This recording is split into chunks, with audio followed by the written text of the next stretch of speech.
우리 아이가 분명히 이 행동이 잘못됐다는 걸 알려줬고 이 아이가 아는데도 계속 이런 행동을 해요 라고 말씀하시는데, 훈육 과정에서 아이가 너무 큰 수치심을 갖게 되면 아이의 행동 개선에는 도움이 되지 않고요. 오히려 아이가 문제 행동에 머무르게 되는 역효과를 가지게 되기 때문입니다. 자, 그럼 구체적으로 즉시 개입할 수 있는 훈육 방법에 대해서 5단계로 나눠서 설명을 드리겠습니다. 안녕하세요. 발달심리학자 유하나입니다. 오늘은 우리 아이가 때리고 꼬집고 화를 낼 때, 공격성을 보일 때 부모로서 어떻게 하면 좋을지에 대해서 말씀을 드리려고 합니다. 우선 중요한 건 아이가 이런 행동을 보일 때는 사실 통제 불가능한 상태에 들어섰다는 것을 기억하시는 거예요. 아이가 화를 내고 발을 구르는 그 이유는 아이들은 본인이 원하는 말을 표현하고 싶지만 어찌할지 몰라서 그 순간 자신의 그 좌절된 마음을 조절할 수 없기 때문이에요. 이때 부모가 해야 될 중요한 역할은 바로 아이가 통제 불가능한 이 상황에서 중심을 잡아주시는 겁니다. 여러 가지 단계를 통해서 이걸 이룰 수가 있는데요. 이때 부모님들은 아이의 그 좌절된 마음, 화난 마음을 알아주시고 받아주시되 그런 행동을 하면 옳지 않다는 명확한 경계를 세워주셔야 됩니다. 아이들이 공격적인 행동을 보이는 대신에 감정을 조절하고 표현하는 올바른 방법이 뭔지를 보여주시고 알려주셔야 합니다. 이때 중요한 것은 일관적인 태도로 아이에게 어떤 것이 바람직한 행동인지 알려주시는 것이고요. 또 훈육이 끝난 후에는 충분한 애정을 표현해 주시고 아이를 다독여 주셔야 아이들의 공격성 감소에 효과적일 수가 있습니다. 사실 어른들도 화가 나면 이때는 이성적인 조절이 불가능한 상태잖아요. 자기 조절 능력과 감정 조절 능력이 아직 발달하고 있는 아이들에게는 이런 화나는 감정을 조절하는 것이 더 어렵습니다. 우리 아이가 분명히 이 행동이 잘못됐다는 걸 알려줬고 이 아이가 아는데도 계속 이런 행동을 해요 라고 말씀하시는데, 사실 아이가 욱하고 화나는 그 순간에는 배운 것들이 생각나지 않고 조절할 수 있는 그 한계점을 넘어섰다는 것을 인지하셔야 됩니다.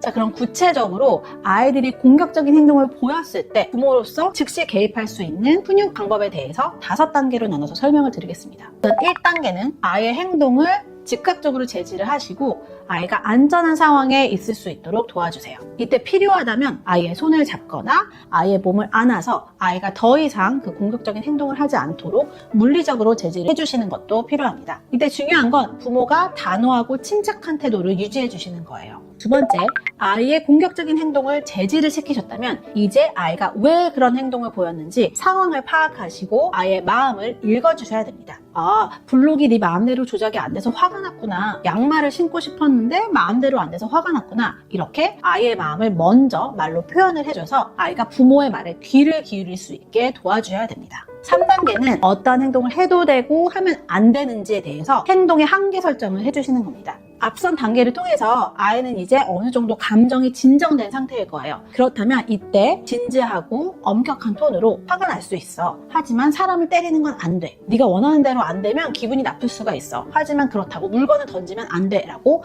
명확하게 행동의 경계에 대해서 알려주셔야 됩니다. 자, 4단계. 어떤 행동이 옳지 않은지를 알려주셨다면 이제는 적극적으로 어떤 행동이 바람직한지 대체 행동에 대해서 알려주셔야 됩니다. 우리가 훈육을 하는 궁극적인 목적은 아이들이 공격적인 행동을 줄이고 대신 바람직한 행동을 하기 원해서이잖아요. 그렇기 때문에 화가 나거나 좌절되거나 불안할 때 남을 때리거나 물건을 던지는 것 대신에 어떤 행동을 할 수 있는지에 대해서 구체적으로 알려주세요. 예를 들어서 네가 화가 났을 때는 말로 나 화났어 라고 말해줘. 그런 엄마가 도와줄게 라고 얘기를 해주시는 거죠. 5단계는 마무리 단계입니다. 아이들에게 어떤 행동이 잘못됐고 또 어떤 행동이 바람직한지를 알려주셨다면 이제는 아이를 안아주면서 아이의 행동과 아이의 정체성을 분리해주는 겁니다.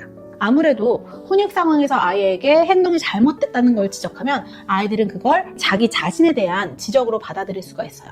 이때 중요한 건 너는 이렇게 행동했지만 잠깐 조절이 안 돼서 그랬을 뿐이야 라고 말을 해서 아이의 행동과 아이를 분리해 주시는 겁니다. 아이를 나쁜 아이로 규정하는 대신에 너는 지금 힘든 시간을 보내고 있어. 너는 지금 행동의 조절이 안 돼서 힘들었을 뿐이야 라고 정확한 메시지를 전달해 주시는 겁니다. 왜냐하면 훈육 과정에서 아이가 너무 큰 수치심을 갖게 되면 아이의 행동 개선에는 도움이 되지 않고요. 오히려 아이가 문제 행동에 머무르게 되는 역효과를 가지게 되기 때문입니다.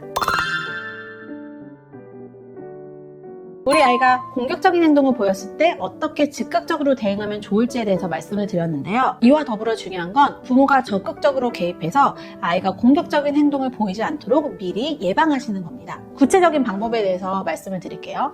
우선 첫 번째로 부모의 모델링이 중요합니다. 아이들은 부모가 문제를 해결하는 모습을 보고 그 모습을 따라하게 되거든요. 어떤 갈등 상황이나 화가 나는 상황이 있을 때 부모님께서 먼저 차분하게 그 상황을 해결하는 모습을 보여주시는 것이 가장 강력한 교육 방법이라고 할 수 있습니다. 예를 들어서 부모가 화가 났을 때 감정적으로 소리를 지르면서 해결하기보다는 엄마가 지금 화가 너무 많이 나서 잠깐 생각할 시간이 필요해, 이렇게 언어적으로 표현하고 도움을 요청하는 모습을 보이시는 것이 바람직하고요. 또 부부싸움을 할 때도 아이 앞에서 큰 소리를 내면서 싸우는 모습을 보이시지 않게 주의하셔야 돼요. 부모가 다투더라도 대화로서 그 갈등을 잘 해결하는 모습을 아이들이 관찰해야 아이들도 공격적으로 행동하지 않고 다른 사람과 갈등을 대화로서 풀어나갈 수 있다는 것을 배울 수 있습니다. 공격적인 행동을 많이 보이는 아이들 중에 친구의 실수를 고의적인 행동으로 오해하는 경향이 있는 친구들이 있는데요. 이러한 인지적인 경향을 심리학에서는 적대적 귀인 편향이라고 합니다. 바로 다른 사람의 행동의 의도를 자신에게 적대적으로 해석하는 뜻이죠. 그래서 이런 친구들은 친구가 지나가다가 실수로 부딪혔는데, 모르고 부딪혔는데도